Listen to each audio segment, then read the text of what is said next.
இப்பொழுது கர்த்தருடைய வார்த்தைக்கு நான் சரியாய் அரை மணி நேரம் நடத்துகிறேன். இயேசு கிறிஸ்து எப்படியாப்பட்டவர், தேவன் எப்படியாப்பட்டவர் என்பதை குறித்து நம்ம பார்க்க போகிறோம். அரை மணி நேரத்தில் நான் சொல்லிடுறேன், கேட்டாங்க நீங்கள் வேத வார்த்தைகளை வாசிக்க வேண்டும். நம்ம ஆண்டவர், நம்ம இயேசு, நம்ம கர்த்தர் கல்வாரி சிலுவையை ஒப்புக் கொடுத்தவர், மரித்து உயிர்த்து ஜீவித்துக் கொண்டிருக்கிறவர். ஆதாமிலிருந்து வெளிப்பட்ட விசேஷம் வரையிலும் தேவன் யார், அவர் எப்படியாப்பட்டவர், அவர் சுபாவம் என்ன, அவருடைய புத்தி என்ன, அவருடைய கிருபை என்ன, அவருடைய எண்ணம் என்ன, அவருடைய ஏக்கம் என்ன என்பதை தேவன் எப்படியாப்பட்டவராய் இருக்கிறார். முதல்ல ஆதியாகமம் 2:3 வாசிக்கிறேன். ஹல்லேலூயா. வாசிங்க.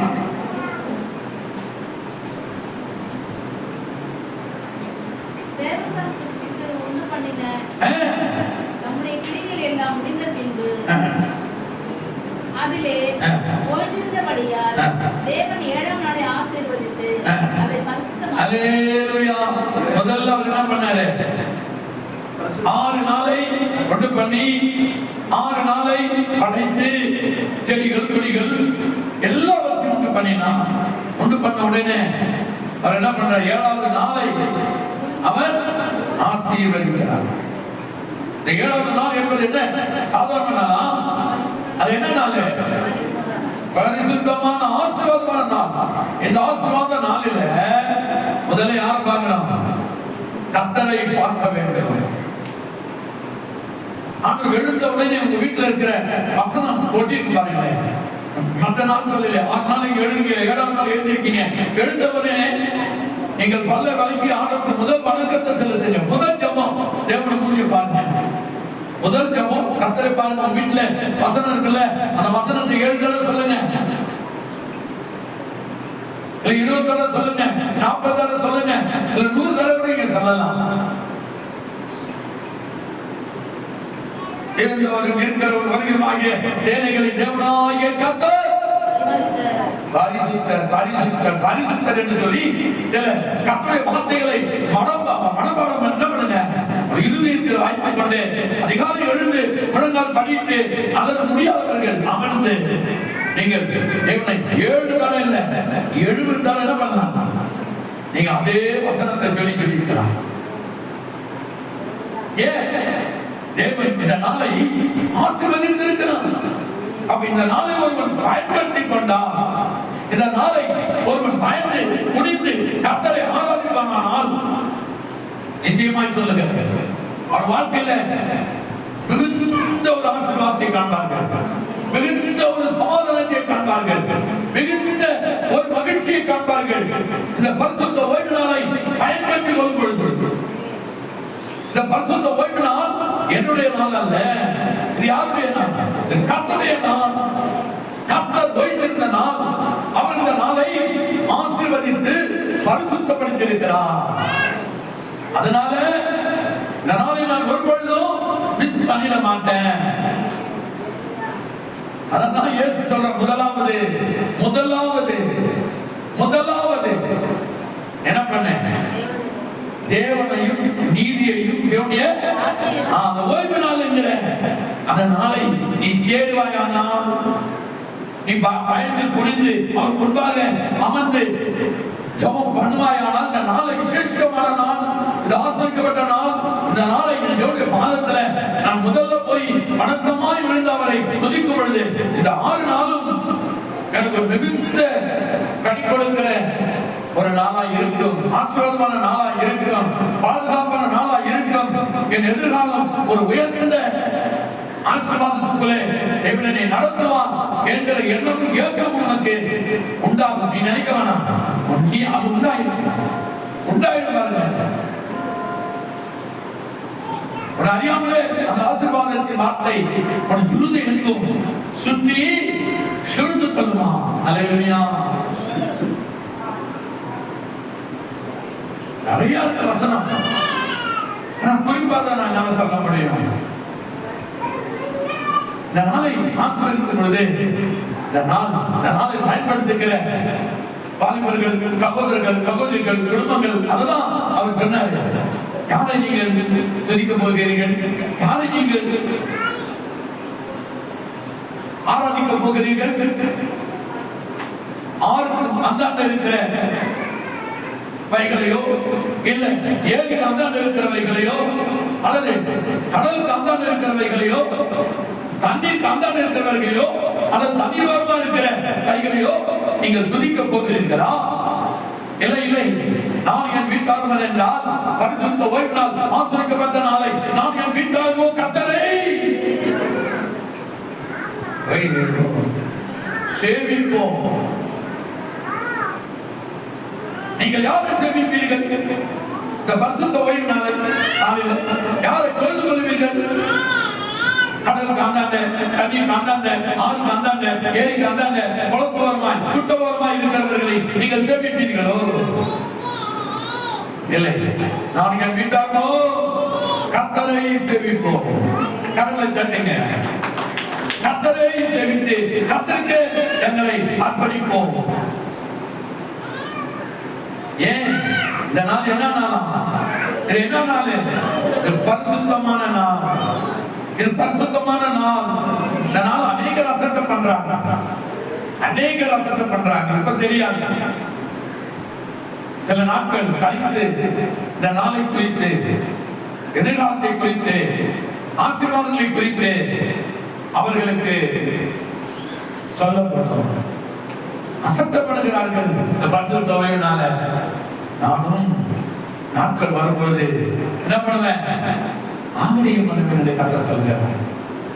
நீங்கள் பரிசுத்த ஓய்வு நாளை நீங்கள் ஆகடியம் பண்ணுவது போல நானும் ஒரு நாள் என்ன பண்ணுவேன் சொல்லுங்க? ஆகடியம் பண்ணுவேன் என்று கர்த்தர் சொல்கிறார். இரண்டாவது சொன்னார், ஆதியாகமம் 12:2-3 வசனம் வாசிக்கல. நான் உன்னை பெரிய ஜாதியாக்கி சொல்றாரு, பரிசுத்த ஓய்வு நாளை நீ பக்குவமாய் கர்த்தருடைய நாமத்தை எழுந்து அதிகாலையில் எழுந்த அந்த நாளை வாழ்த்தி வணங்கி கர்த்தருடைய பாதத்தை நீ தொழுது கொள்வாயானால் கர்த்தர் சொல்லுகிற ஒரே ஒரு வார்த்தை தான். என்ன சொல்றாரு? நான் உன்னை பெரிய ஜாதியாக்கி, நான் உன்னை பெரிய ஜாதியாக்கி, உன்னை ஆசீர்வதித்து பெரிய பெருமைப்படுத்துவேன். ஹalleluya. கரங்களை தட்டுங்க. நான் சொல்ல நீங்க கரங்களை தட்டிட்டே இருக்கணும். நான் உன்னை பெரிய ஜாதியாக்குவேன்.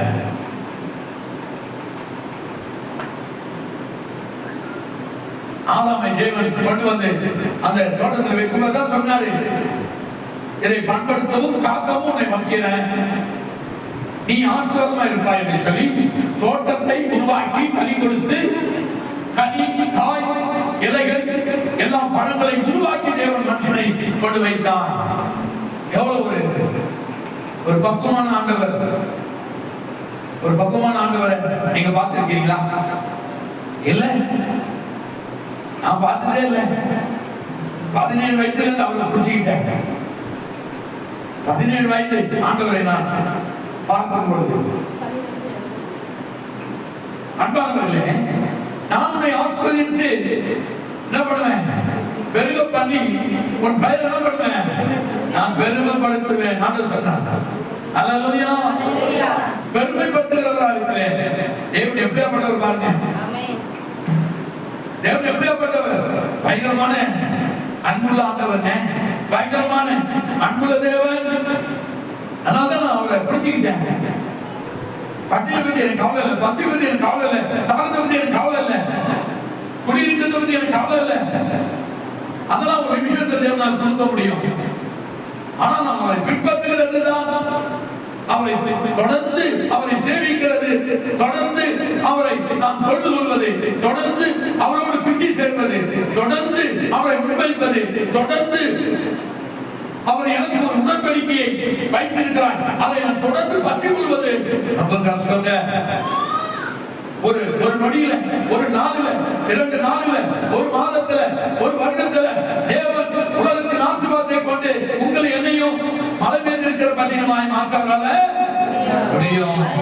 ஆனா அவரோடு கிட்டி சேர்ந்து இருக்க முடியுமா என்பது, அவரோடு உறவாட முடியுமா என்பது, அவரோட பேச முடியுமா என்பது, அவர்களை கேட்க முடியுமா என்பது, அவர் கரத்தை பிடிக்க முடியுமா என்பது, அவருடைய ஜெபத்தை கேட்க என்பது, கேட்கிறது பதில் கொடுப்பாரா என்பது,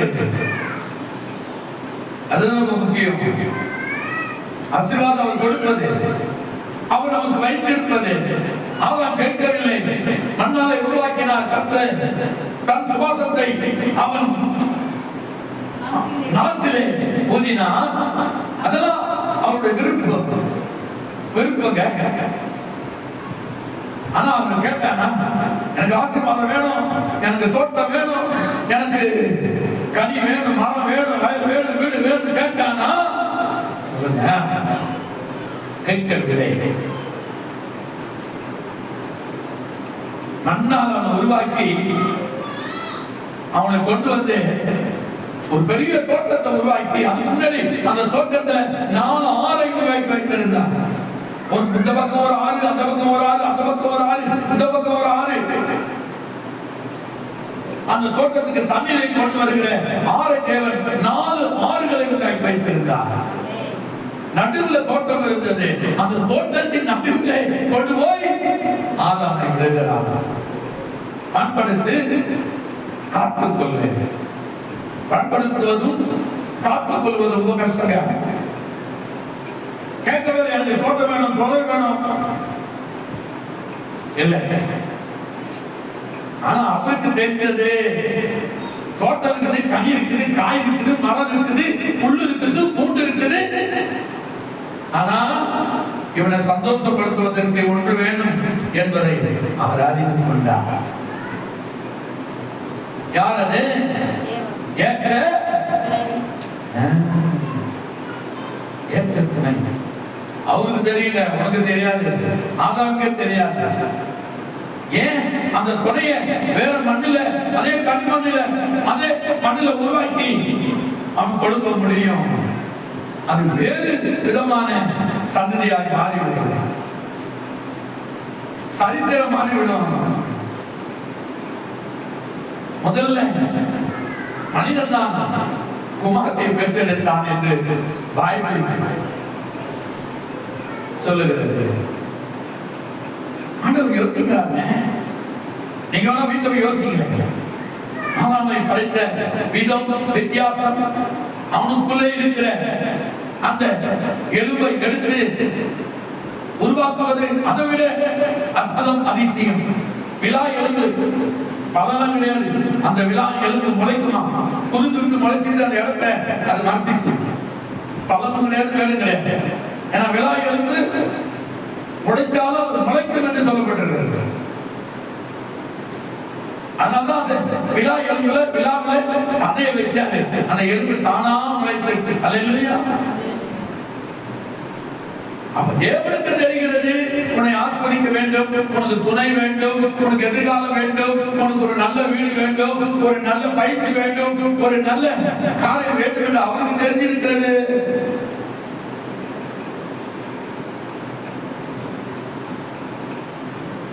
அப்ப அவர் எப்படியாப்பட்டவர்?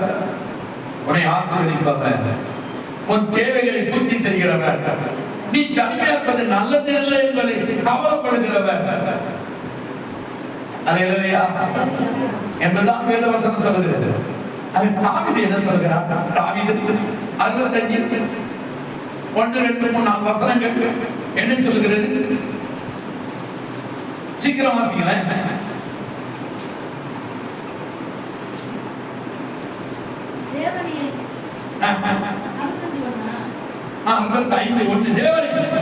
சீயோன் உமக்காக துதியானது அமர்ந்து காத்திருக்கிறது.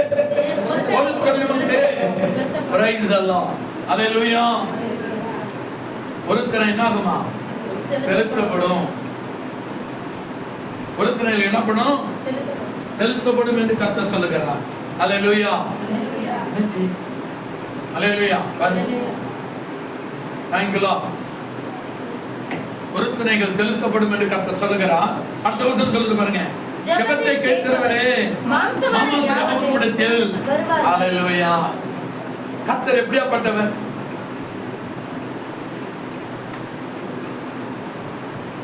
இல்ல கர்த்தர்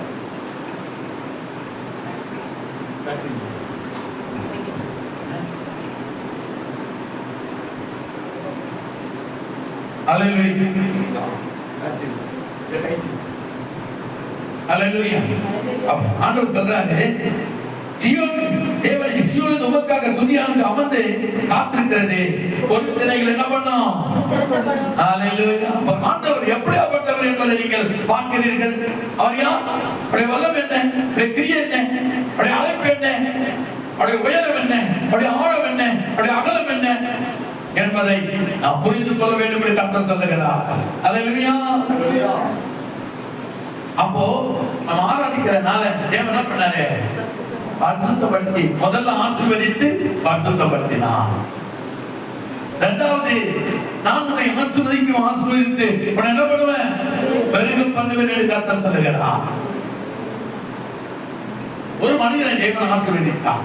அவன் உலகத்தில் ஆசீர்வாதங்க, உலகத்துல ஒரு பெரிய ஆசீர்வாதத்துல இருந்தவன், பொருட்கள் இருந்தவன், அதிகாரத்தில் இருந்தவன், அந்தஸ்தில் இருந்தவன், உயரத்தில் இருந்தவன். அவனை யாரும் தொட்டு பார்க்க முடியாது. அவன் பெரிய மனிதன், ஒரு நல்ல பதவியில் இருந்தவன், ஒரு ஐஸ்வர்யவான். அவனை யாராலையும் தொட்டு பார்க்க முடியாது, அவ்வளவாய் உயர்ந்தவன். ஆனா அவன் தேவன் எப்படியாப்பட்டவர், அவருடைய கிரிகள் என்ன, அவருடைய அன்பு என்ன, அவருடைய ஆழம், அவருடைய உயரம், அவர் யார் என்பதை தேடுவதற்கு முயற்சித்தான். நீங்க அப்படி தேடுறீங்களா? ஒருவேளை அப்படிங்க தேடி பாருங்க. லூக்கா புத்தகம் 19 அதிகாரம் 1, 2, 3, 4 வசனத்தை நம்ம வாசிக்கலாம். தொடர்ந்து வாசித்தேன். அவர் எரிகோவில் பிரவேசித்து அதன் வழியாக கடந்து போகையில் ஆயக்காரருக்கு தலைவனும் ஐஸ்வர்யவானுமாய் இருந்த சர்வை எனப்பட்ட ஒரு மனுஷன் இயேசு எப்படிப்பட்டவரோ என்று அவரை பார்க்க வகை தேடினான். அவன் குள்ளனாய் இருந்தபடியால் ஜனக்கூட்டத்தில் அவரை காணக்கூடாமல் அவர் போகும் வழியில் முன்னாக ஓடி அவரை பார்க்கும்படி ஒரு காட்டுத்தி மரத்தில் ஏறினான். இயேசு அந்த இடத்தில் வந்தபோது அண்ணாந்து பார்த்து அவனை கண்டு, சகைவே, சீக்கிரமாய் இறங்கி வா, இன்றைக்கு நான் உன் வீட்டிலே தங்க வேண்டும் என்றார். அவன் சீக்கிரமாய் இறங்கி சந்தோஷத்தோடு அவரை அழைத்துக் கொண்டு போனான்.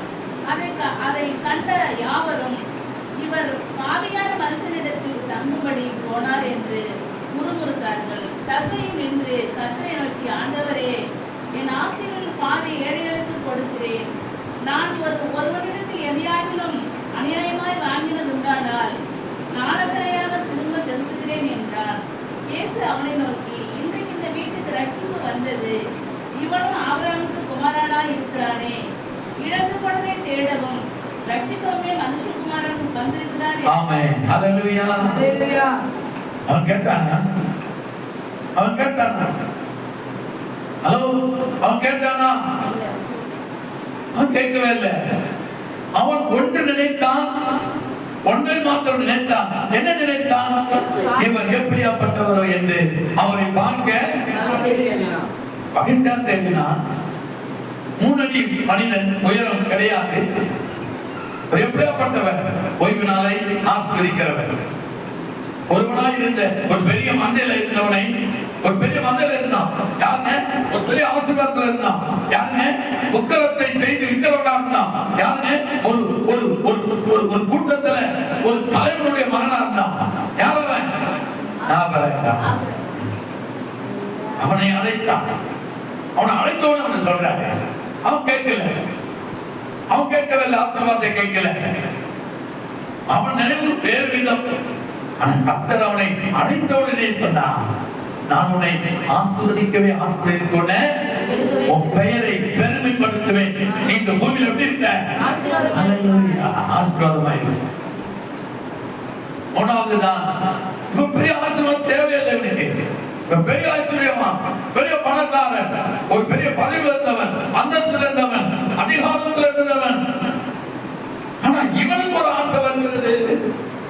அவனுக்கு ஆபிரகாமுக்கு ஒரு ஆசை இருந்தது. ஆனா ஆதாமுக்கு ஒரு ஆசை கிடையாது. ஏன்னா மண்ணாலே உருவாக்கப்பட்டு கர்த்தரே அவனுக்கு வாழ்க்கை நியமித்து கொடுக்கிறார். இடத்தை கொடுக்கிறார், தோட்டத்தை கொடுக்கிறார், கனியை கொடுக்கிறார், மனைவி கொடுக்கிறார். புசித்து என்ன பண்ணுங்க, பூமியை நிரப்புங்கன்றாரு. அது ஒரு விசேஷமான ஆசீர்வாதமா இருக்குது. அதை எடுத்து அப்புறம் ஆபிரகாமுக்கு சொன்னான். அவன் ஏற்கனவே அப்போ ஒரு பெரிய ஆளு, ஆடு மாடுலாம் வச்சிருக்கிறான், விக்கிரங்களை சிலைகளை செய்து விற்கிறவன். அவனும் ஒரு பெரிய ஆசீர்வாதமாக தான் இருக்கிறான்.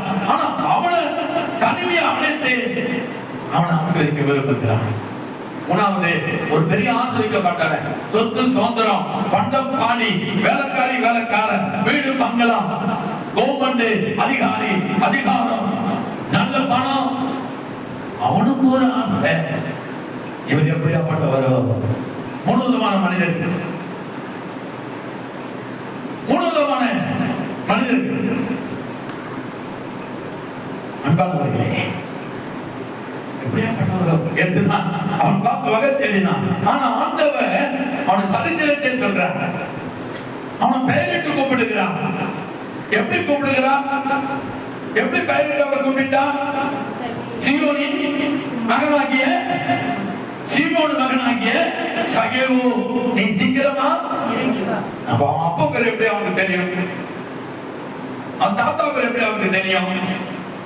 எல்லாவற்றையும் அறிந்தவர் தான் சர்வ வியாபி.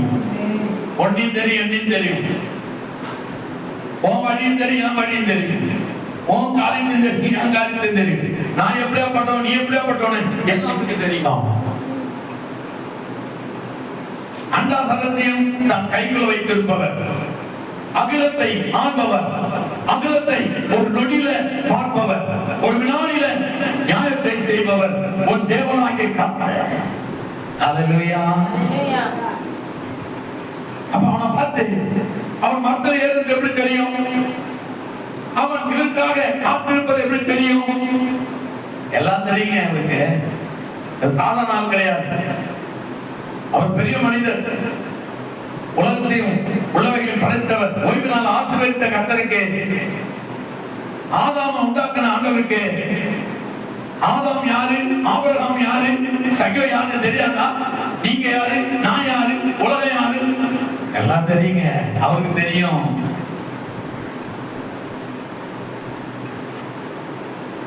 அவன் ஏறி அமர்ந்திருக்கும் பொழுது அவன் என்னதான் பார்க்க இருக்கிறான்? என்ன சந்திக்க விரும்புகிறான், என்னோட பேச விரும்புகிறான்.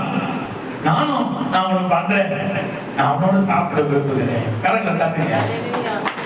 நான் யாரையும் புறம்பே தள்ள மாட்டான், யாரும் புறம்பே தள்ள மாட்டான். அது எவ்வளவு நல்லவர் தெரியுமா? ஓசியா புத்தகத்தை நான் வாசித்தேன். அதனுடைய சரித்திரத்தை நான் கேட்டேன். அந்த ராஜாவை பார்த்து அவர் சொல்ற, ஒரு வேசி, அவர் எங்கும் வேசி செய்கிறவர். சொன்னார், அந்த வேசியை போய் நீ திருமணம் பண்ணிக்க. ஆச்சரியமா இருக்குது, என்னப்பா எல்லாம் போய் பண்ணேன். அவன் கேட்கிறான், ஆண்டவரே அந்த வேசி ஏன் தெரியுமா? இஸ்ரவேலரை வெட்கப்படுத்தும்படி, இஸ்ரவேலரை வெட்கப்படுத்தும்படி அந்த ராஜாவை போய் அந்த வேசியை நீ திருமணம் பண்ணிக்க. 3 பிள்ளை பிறந்தது. 3 பிள்ளைக்கு 3 விதமான சாபமான பேர் வைக்கிறாரு. ஆனால் அவ ராஜாவுடைய மனைவி, அவ வீட்டுல கால் தங்கல, வீட்டுல கால் பதியில, அவ சொகுசா இருக்க விரும்புகிறான். மறுபடியும் அவன் எங்க போயிட்டானா? வேசி தனத்துக்கு போயிட்டா. அல்லேலூயா. மறுபடியும் அது அவங்களுக்கு இன்பம், மகிழ்ச்சி, சந்தோஷம், ஆனந்தம், களிப்புறுதல், நடனமாடுதல், ஆர்ப்பரிப்பதல். அந்த வேதத்தை வீட்டு போய் பாருங்க. Very interesting, very nice. எவ்வளவு தேவன் உத்தமரா இருக்கிறார். ஒருவரையும் புறமே தள்ளாத தேவன். நம்ம தான் சொல்லுவோம், அப்படி சொல்லவே கூடாது. அவர் எல்லாரையும் ஒரே முறையாக தான் நேசிக்கிறார். பாவியையும் ஒரே மாதிரி தான் நேசிக்கிறார், பரிசுத்தவானையும் ஒரே மாதிரி தான் நேசிக்கிறார், அசுத்தமான ஒரே மாதிரி தான் நேசிக்கிறார். அவர் எல்லாரையும் எப்படி பார்க்கிறாரா? மகனாக, மகளாக, மகளாக, மகனாக பார்க்கிறார். வேதத்தை வாசிங்கன்னா, ஒருவேளை நான் ஒருவரை குற்றப்படுத்தி இருந்தாலும் அந்த வேதத்தை வாசித்த பிறகு ஆண்டவரே என்னை மன்னிச்சிருங்க, நான் குற்றப்படுத்த தப்பு. தாழ்மை உள்ளவர்களை தான் தேவன் உயர்த்த வல்லவராக அவள் மீது அன்பா இருக்கிறார், அரவணைப்பா இருக்கிறார், ஆசையா இருக்கிறார், அவள் மீது தோழனா இருக்கிறார். வயதும் சொல்லுகிறது. அவன் போயிட்டான். மறுபடியும் அந்த ராஜாவின் ஆண்டவர் பேசுகிறார். அவர் பேச்சாரின் மத்தியிலே அவளை போயிட்டா. அந்த வாழ்க்கை ஒரு பிடிச்சிச்சு. ஆண்டவர் மறுபடியும் சொல்றார். மறுபடியும் என்ன பண்ண, அவளை போய் தேடி கண்டுபிடிச்சு உன் வீட்டுக்கு கொண்டு வந்து அவளை மனைவி ஆக்கிக்க மறுபடியும் சொல்றான். அல்லேலூயா. இயேசு எப்படியாப்பட்டவர், கர்த்தர் எப்படியாப்பட்டவர். அன்பானவளே, அன்பானவனே, மறுபடி வந்து அந்த ராஜா அரண்மனைக்குள்ள வரும்பொழுதுதான் அவள் நாம் ராஜாவுடைய மனைவி என்பதை உணர்கிறார். அது வரையிலும் அந்த பாவம், அது வரையிலும் அந்த காரியம் அவளை பற்றி கொண்டிருந்தது. மறுபடி இரண்டாவது தடவை உள்ள வந்த உடனே எல்லாம் மறைந்து போயிடுச்சு. அப்பதான் அவர் நான் யார் என்பதை உணர்கிறார். அதுதான் இஸ்ரவேல் ஜனங்களை மணந்து போவதற்கு, இஸ்ரவேல் ஜனங்களை அவர் நேசித்தபடினா அப்படி அவளை அழைத்து அவன் மூலமா இஸ்ரவேல் ஜனங்களை நேர் வழியிலே நடத்தினார் என்று சொல்லி அந்த ஓசியா புத்தகம் சொல்லுகிறது. அல்லேலூயா. அப்ப நம்ம ஆண்டவர் யாருங்க, எப்படியாப்பட்டவர்? எல்லாம் கொஞ்ச காலம் தான். பாவம் கொஞ்ச காலம், அநீதி கொஞ்ச காலம், அழகு கொஞ்ச காலம், எல்லாமே கொஞ்ச காலம். அது முடிஞ்சிச்சுன்னா ஒண்ணுமே இல்லைங்க. தனி மரம் ஆயிடுவோம், தனியாக ஆயிடுவோம், தனியாளாயிடும், ஒன்றும் பண்ண முடியாது. அதை இஸ்ரவேல் ஜனங்களை வெட்கப்படுத்தும்படி அந்த பெண்ணை கொண்டு அந்த இஸ்ரவேல் ஜனங்களை சரி செய்து தன் உடன்படிக்கையை அவர் நிறைவேற்றினாராம். அல்லேலூயா. அதனால்தான் இந்த வசனம் மத்திய சுவிசேஷத்துல ஒரு வசனம் சொல்லப்பட்டிருக்கிறது. மத்திய சுவிசேஷம் 15 4 உன் தகப்பனையும் உன் தாயையும் கனம் பண்ணுவாயாக என்று தகப்பனையாவது தாயாவது நிந்திக்கிறவன் கொல்லப்பட வேண்டும் என்று தேவன் கற்பித்தார். அவர் எப்படியாப்பட்டவர்? மகனை விட்டு தாயை விட்டு மகனை பிரிப்பது, மகனை விட்டு தாயை பிரிப்பது, தாயை விட்டு மகளை பிரிப்பது, மகளை விட்டு மருமகளை பிரிப்பது என்னுடைய சித்தமா? இல்ல. நான் இதுல கொஞ்சம் கொஞ்சம் உங்களுக்கு சொல்லிட்டு காண போறேன். இல்ல, அந்த வேலை அவருக்கு கிடையாது. அந்த வேலை அவருக்கு கிடையாது. அவர் எல்லாரையும் ஆசிரிக்க விரும்புகிறார், எல்லாரையும் உயர்த்த விரும்புகிறார், எல்லாரையும் ஒரு குடும்பம் என்று அவர் பார்க்கிறார். அவர் பிரிக்கிற தேவன் அல்ல, அலங்கரிக்கிற தேவன் அல்ல, பிரித்து பார்த்து மகிமை அடைகிறவர் அல்ல, பிரித்து பார்த்து சிரிக்கிறவர் அல்ல. அவர் இணைத்து பார்த்து தனிமை என்பது நல்லதல்ல. ஒரு ஏற்ற ஃப்ரெண்ட் வேணும், நல்ல ஃப்ரெண்டா வேணும், மாம்சமா ஏற்ற ஃப்ரெண்டா வேணும், ஒரே படுக்கையில் இருக்கிற ஃப்ரெண்டா வேணும், ஒரே இசையா இருக்கிற ஃப்ரெண்ட் வேணும், ஒரே மனமா இருக்கிற ஃப்ரெண்ட் வேணும், நல்ல ஃப்ரெண்ட். ஆனா அவங்களை எழுப்புதான். ஹல்லேலூயா. சொல்றாரு, நான் இப்படி அவனை உண்டு பண்ணி, அவனுக்கு ஏற்ற துணையை உண்டு பண்ணி, நான் ஒரு பெரிய கும்பல்ல இருந்த ஒரு மனுஷனை அழைத்து அவனை, அவன் பெயரை பெருமைப்படுத்தி அவனை ஆசீர்வாதமாய் மாற்றின. ஆனா நீ என்ன பண்ணாத, உன் தகப்பனின் தாய் என்ன பண்ணாத, கனவீனப்படுத்தாத. தாயுடைய சுமை உனக்கு தெரியுமா? அவள் நடக்கும் பொழுதும், அவள் உட்காரும் பொழுதும், அவள் எழுந்திருக்கும் பொழுதும் அவளுடைய வலி உனக்கு தெரியுமா? அவளுடைய வேதனை உனக்கு தெரியுமா? அவளுடைய பாதுகாப்பை நீ உறுதிப்படுத்திக் கொண்டாயா? உன்னை வளர்க்கும்படி அவள் செய்த அனிதமான காரியங்களை உன்னால் பார்க்க முடியுமா? அல்லது நேர்மையான காரியத்தை உன்னால் சிந்திக்க முடியுமா? ஹலோ, கர்த்தர் சொல்லுகிறார். நீங்களும் எவனாகிலும் தகப்பனையாவது தாயாவது, அடுத்த 5 நீங்களோ எவனாகிலும் தகப்பனையாவது தாயாவது நோக்கி உனக்கு நான் செய்யத்தக்க உதவி எது உண்டோ என்று இருக்கிறேன் என்று சொல்லி தன் தகப்பனையாவது தாயாவது கடமற்றவங்க போனாலும் அவருடைய கடமை தீர்த்து தந்து போதித்து ஹல்லேலூயா. என்னை பத்தி யார் முதல்ல பண்ணோம்? ஒரு 10,000 கொடுத்துட்டா, ஒரு 5,000 கொடுத்துட்டா, ஒரு அம்மாவை பார்த்து இனியா கேட்டா அவன் என்ன சொல்லுவா? உனக்கு கொண்டு விட வேண்டி நான் பெக்க என்ன பாடுபட்டேன், உனக்கு சுமக்கு என்ன பாடுபட்டேன்.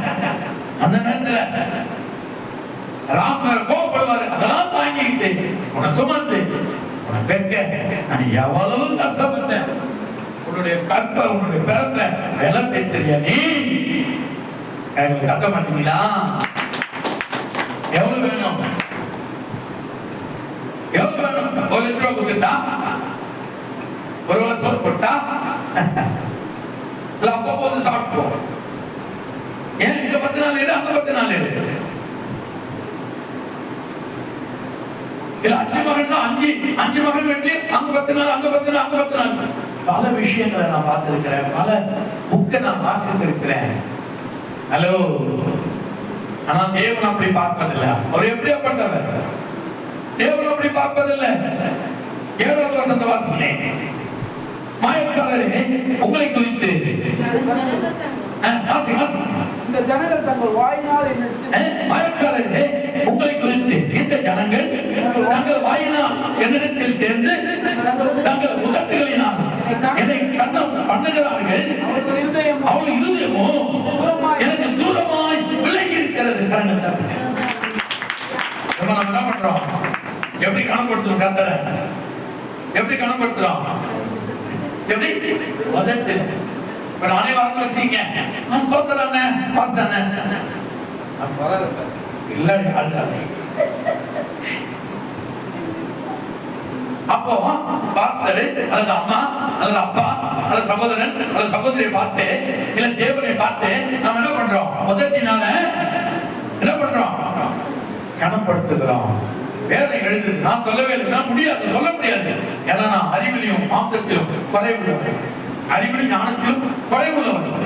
எழுதியிருக்கிறது மாத்திரம் என்னால பிரசங்கிக்க முடியும், பயனால் பிரசங்கிக்க முடியும். ஏன்னா எழுதியிருக்கிறது அதை நான் பிரசங்கிக்க தான் தேவனை அழைத்திருக்கிறான். அதனால நிச்சயமா நான் பிரசங்கம் பண்ணே தீரணும். இல்லைன்னா நான் சபிக்கப்பட்டவனாய் வாழ்ந்து கூடாது. ஹல்லேலூயா. அங்க என்ன சொல்றாரு? இந்த ஜனங்கள் என்னிடத்தில் சேர்ந்து தங்கள் உதட்டுகளினால் என்னை கனம் பண்ணுகிறார்கள். அவர்கள் இருதயமோ எனக்கு தூரமாய் எப்படி இருக்குது? விலக்கி இருக்கிறது, விலக்கி இருக்கிறது. ஒரு மகன் இருந்தான், ஒரு குடும்பம் இருந்தது, ஒரு தாய் இருந்தா, ஒரு தந்தை இருந்தாங்க. ஒரு நல்ல பெரிய படிப்பாளி, வசதி படைத்தவன். ஆனா அவன் அப்பா ஒரு தரித்திரன். இவன் எழுதுதான், இவன் எழுப்பிதான், இவன் தான் சம்பாதித்து, இவன் தான் எல்லாவற்றையும் சொத்துக்களை சேர்த்து நல்ல ஒரு செட்டில் ஆக அவன் உயர்ந்து நின்றான். அப்பா வயதா ஆண் கொச்சி, அம்மா இறந்துட்டாங்க.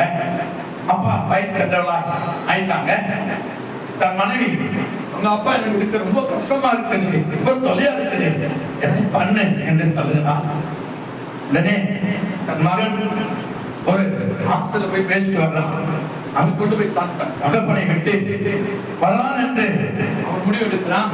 இதெல்லாம் 5 வயது தன்னுடைய மகன் கவனித்துக் கொண்டிருக்கிறான். அப்பொழுது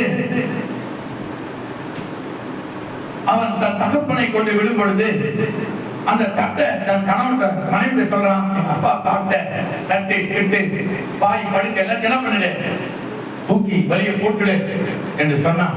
அப்போது அம்மாக்காரி என்ன பண்றான்? தன்னுடைய மாமனார் படுத்திருந்த எல்லாவற்றையும் பொறுக்கி தூரத்துல போடும்படி போகிறான். தட்டையும் அவன் குடித்த சொம்பை எடுக்கும்போது மகன், அம்மா அப்பா எல்லாம் கழிச்சுட்டு இருக்கிற, அம்மா என்னப்பா அந்த தட்டையும் அந்த சொம்பை என்கிட்ட கொடுங்க. என்னப்பா இதை நான் பத்திரமா என் பெட்டிக்குள்ள நான் பூட்டி வைக்க போறேன். ஏன்பா உனக்கு என்ன வேணுமோ நான் வாங்கி தரேன்.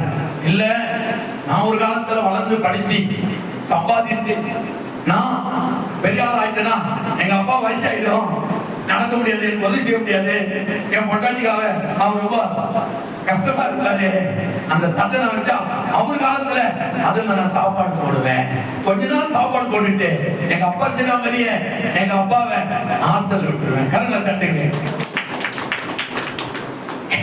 உனக்கு அளந்த படிப்படியே அவர்களுக்கும் அளக்கப்படும். எழுதி வச்சுட்டீங்க. பைபிள் தான் சொல்லுது, நான் சொல்லல. பைபிள் தான் சொல்லுது, நான் சொல்லவே இல்லை. ஹல்லேலூயா. அப்ப தேவன் எப்படியாப்பட்டவர்? நம்மை ஆசீர்வதிப்பவர். அவர் பிரிக்கிற தேவன் அல்ல, அவர் இணைக்கிற தேவன். அவர் தனிமையா இருந்து அழுகிறதை விரும்புவதில்லை, அவர் கூட்டமாயிருந்து துதிக்கிறதை விரும்புகிறவர். ஆதாம் தனிமை இருப்பது நல்லதில்லை, ஆபிரகாம் மன வருத்தமா இருப்பது நல்லதில்லை. அவனை பிரித்து, எப்படி பிரித்து, இந்த இல்லைன்னு அவனை எடுத்து அவனை பெரிய ஜாதியாக்கி அவனை ஆசீர்வதித்து இந்த பூமி தாங்க கொள்ளாத மட்டும் நான் தேவன் என்பதை ஆபிரகாம் மூலமா அறியும்படி அவர் அவனை மாத்திரம் எடுத்தான். அதோ ஒரு பெரிய ஐஸ்வர்யவான், ஒரு பெரிய மகத்துவமானவன், அதிகாரத்துக்குரியவன், அவனுடைய நிலைமையை தேவன் மாற்றி உண்மையான ஆசீர்வாதத்தை, எந்த வீட்டுக்கு ரட்சிப்பு வந்தது, நீ இழந்து போன நிம்மதியையும் சமாதானத்தையும் கொடுக்கவும் தேடவும் மனுஷகுமாரன் உனக்காக இந்த பூமியிலே வந்திருக்கிறேன் என்ற நிலையை தேவன் உருவாக்குகிறார். அல்லேலூயா. நிலையை உருவாக்குகிறார். அதான் நம்ம தேவனாகிய கர்த்தர், அதான் நம்ம ஆண்டவர். அங்கே மனிதன் தனிமைப்பது நல்லதில்லை சொல்லுகிறார். இவன் வருத்தத்தோடு தன் அப்பா அம்மாவோடு வாழுகிறது நல்லதில்லை, இவன் நான் யார் என்பதை காட்டும் சொல்லுகிறான். இவன் வருத்தப்படுகிறான். சொத்துக்கு சுதந்திரம் எல்லாம் இருக்குது, அவனுக்கு சரியான நிம்மதி இல்லை. அவர் எப்படிப்பட்டவரோ அவற்றை கொஞ்சம் ஆலோசனை கேட்கலாம், பார்க்கலாம், வீட்டுக்கு கூட்டு போகலாம், சோறு போடலாம், தண்ணி கொடுக்கலாம். அதுக்கு முன்பாகவே நான் உன் வீட்டுல தான் சாப்பிட போறேன், உன் வீட்டுக்கு ரட்சிப்பை கொடுக்க போறேன், இழந்து போனதை உனக்கு திரும்ப கொடுப்பேன் என்று அவர் தீர்மானம் பண்ணுகிறார். அன்புடைய பிள்ளைகளே, உன் தீர்மானம் செல்லுபடியாகாது. உன்னை குறித்து என்னை குறித்து யார் தீர்மானம் பண்ணணும்? அவன் தீர்மானிக்கணும். உன்னை எப்படி வாழ வைக்கணும், உன்னை எப்படி உயர்த்தணும், உன்னை எப்படி ஆசீர்வதிக்கணும் என்பது தேவன் நம்மை குறித்து தீர்மானித்தால் அதை அந்த கதவை மூடுபவன் யார், அந்த கதவை திறப்பவன் யார் என்று கர்த்தர் சொல்லுகிறார். ஒரு வசனம் சொல்லி நான் முடிக்க சித்தமா இருக்கிறோம். அல்லேலூயா, அல்லேலூயா, அல்லேலூயா. மத்தேயு சுவிசேஷம் 12 வாசி. 12 அந்த மனுஷனை நோக்கி கையை நீட்டு என்றார்.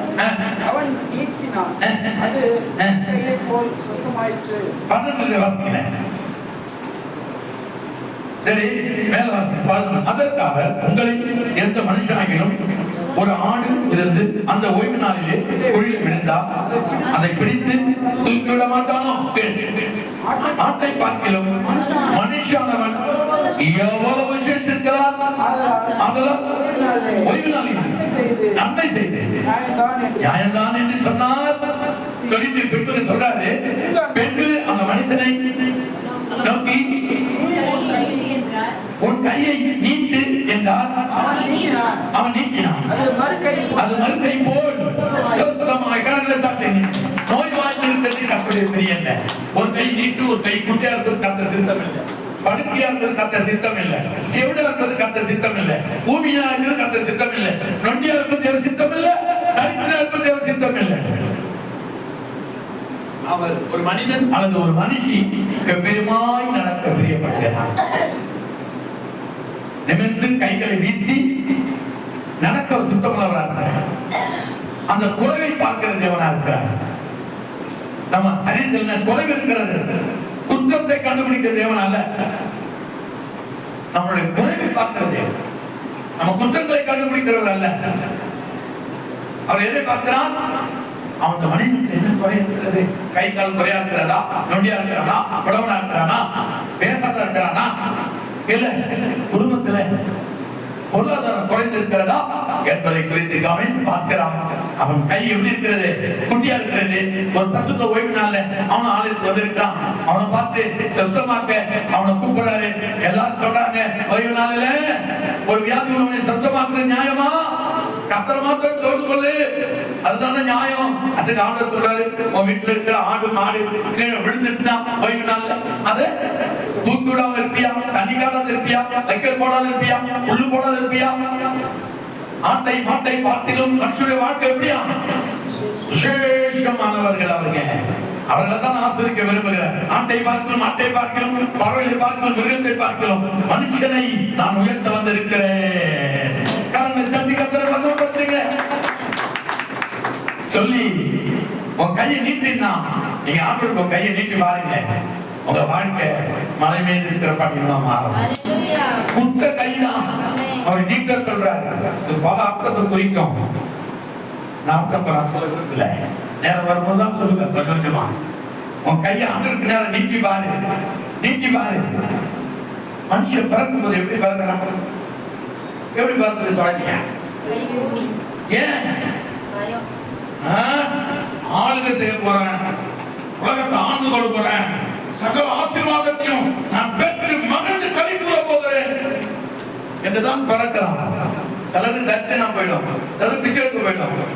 ஆனா சிலது பாருங்களேன், அப்படியே கையை மூடி பறக்கிற குழந்தைகள் எல்லாம் ஆசீர்வாத. சில பிள்ளைங்க வாழ்க்கையில பெரிய மேஜர் ஆயிடுவாங்க, கல்வன் ஆயிடுவாங்க, சயின்டிஸ்ட் ஆயிடுவாங்க, ஒரு பெரிய சொத்துக்கு அதிபதி ஆயிடுவாங்க. அதனால குழந்தை கையை மூடி பறக்குது.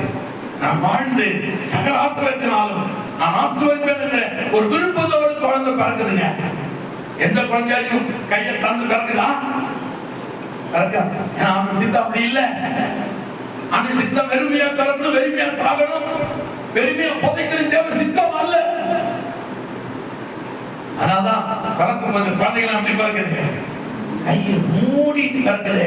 நான் புத்திசாலியான பையன், நான் புத்திசாலியான பெண்ணு, அந்த உலகத்தை பிறந்து நான் எப்படி ஆக போறேன் பாரு. அது பாதி இப்படி ஆயிடும், முக்கால் பாகம் இப்படி ஆயிடும், சிலது பெருசாயிடும். அது அவங்க அவங்களுடைய அழைப்பு, அவங்க அவங்களுடைய விருப்பம், அவங்க அவங்களுடைய கர்த்தருடைய தேடுதல், அவங்க அவங்களுடைய ஜெபம், அந்த அப்படி அது அவங்களுடைய வாழ்க்கையை தேவன் கர்த்தர் அளந்து வச்சிருக்கிறார் சொல்லி பைபிள் சொல்லுது. ஹல்லேலூயா. அப்புறம் ஆண்டவர் எப்படியாப்பட்டவர் கொஞ்சம் தான் பார்க்கணும். நிறைய இருக்குங்க. 4 மணி நேரம் தியானம் பண்ணி நான் பைபிளை திறந்து வச்சுக்கீங்க. என்ன முன்னாடி கொண்டு வச்சாலும் அது எனக்கு தெரியாது, மறைக்கப்படும். ஆட்சி திருவாதான் நீ கீழே கொண்டாந்து வை, பாலும் தேர் கொண்டாந்து வை. ஏன் திருவாவே அழகு முடிச்சுக்கிட்டு பட்டு சேலம் கட்டிக்கிட்டு மினுக்கு மேலே முன்னாடி நின்னாலும் பைபிள் தான் தெரியும். அவளை பார்ப்பேன், ஆனா அது இருக்காது. பைபிளை தான் பார்ப்பேன். சத்தியமா சொல்றேன், பையில் அவன் வந்து அப்படி இப்படி பைபிள் அந்த நேரத்தில் பைபிள் தான். ஏன்னா என்னாலும் ஆத்மா சரீரம் அப்படியே ஒட்டி போகும், தீன ஆறி போயிடும், பணம் வச்சுட்டு ஆறி போடும், ஆறி போயிடும், புட்டு வச்சுட்டு ஆறி போயிடும். என்னங்க சாப்பிடல, மறுபடி சூடு பண்ணி கொடுக்க வேண்டிய நிலைமை வரும். பைபிள் தியானம் முடிச்ச பிறகு ஹல்லேலூயா. நான் பார்ப்பேன், எனக்கு ஆயிரம் கண்ணு மேல ஆயிரம் என்ன அது? அதான் அவங்க சொல்லுவாங்க, நீங்க அழைக்கப்பட்ட, நீங்க உங்களுக்கு கொடுக்கப்பட்டிருக்கிறது, அதனால்தான் நீங்க எல்லாத்தையும் நடந்துறீங்க.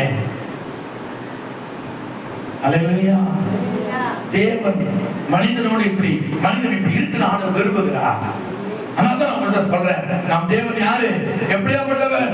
ஒரு தோட்டத்தை உண்டு பண்ணி அதில் கொண்டார் மனுஷனை வைத்து இதை பண்படுத்தவும் காக்கவும் சொன்னார். இன்னொரு மனிதனை அவர் தேவையை அறிந்து அவனை அழைத்து பெரிய பணக்காரன் ஆகணும். அவன் அப்பா பணக்காரன், ஆடு மாடு கோடி சகோதரர்கள் இருந்தாங்க.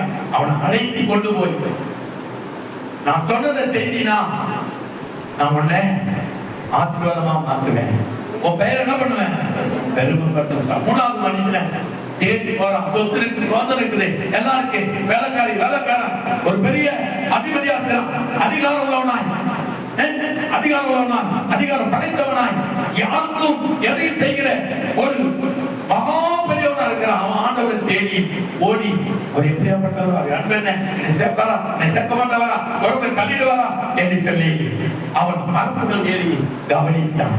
அவர் சொன்னாரு, நான் உன்னை ஆஸ்வதிக்க விரும்புகிறேன், உன் வீட்டுக்கு ரட்சிப்பு வரும். நான் நீ இழந்து போனதை மிக்க மனிதகுமார் வந்திருக்கிற சீமோன் மகனாகிய சகியோ, சீக்கிரமா என்ன பண்ண, நீ இறங்கி வாப்பா, நம்ம 2 பேரும் சேர்ந்து உன் வீட்டுக்கு போகலாம். யார் என்ன சொல்லட்டும், அது எனக்கு கவலை கிடையாது. நீ என்னை தேடுகிறாய், நான் உன்னை ஆசீர்வதிக்கிறேன். நீ என்னை நம்புகிறாய், நான் உன்னை உயர்த்தட்டும். நீ என்னை பின்தொடர்கிறாய், உன்னை நான் பாலாக்காமல் தடையாக்கட்டும். அதான் தேவன். அவர் எப்படியாப்பட்டவர், தன்னை தேடுகிறவர்கள், தன்னை பின்பற்றுகிறவர்கள், தன்னை தொழுது கொள்கிறவர்கள், தம்மை நம்பி இருக்கிறவர்கள் ஒரு பொழுது ஒரு நாளும் என்ன பண்ண மாட்டார், கைவிட மாட்டார். கைவிடவே மாட்டேன் என்று வாக்கு கொடுத்திருக்கிறார். அதுதான் இந்த வசனம், அதுதான் வார்த்தைகள். தேவன் எப்படியாப்பட்டவர் என்ற ஒரு சின்ன தியானம் என்பது. அப்ப 3 மனிதர்களுடைய வித்தியாசம் நீங்க பாப்பீங்க. வீட்டுல போய் நான் சொன்ன வார்த்தைகளை ஃபுல்லாக அதிகாரத்தை வாசிங்கள். கர்த்தர் பெரிய காரியங்களை உங்கள் வாழ்க்கையில செய்வார். தேவ சித்தமானால் தொடர்ந்து இந்த செய்தியை நான் கொடுப்பேன். ஆமென்.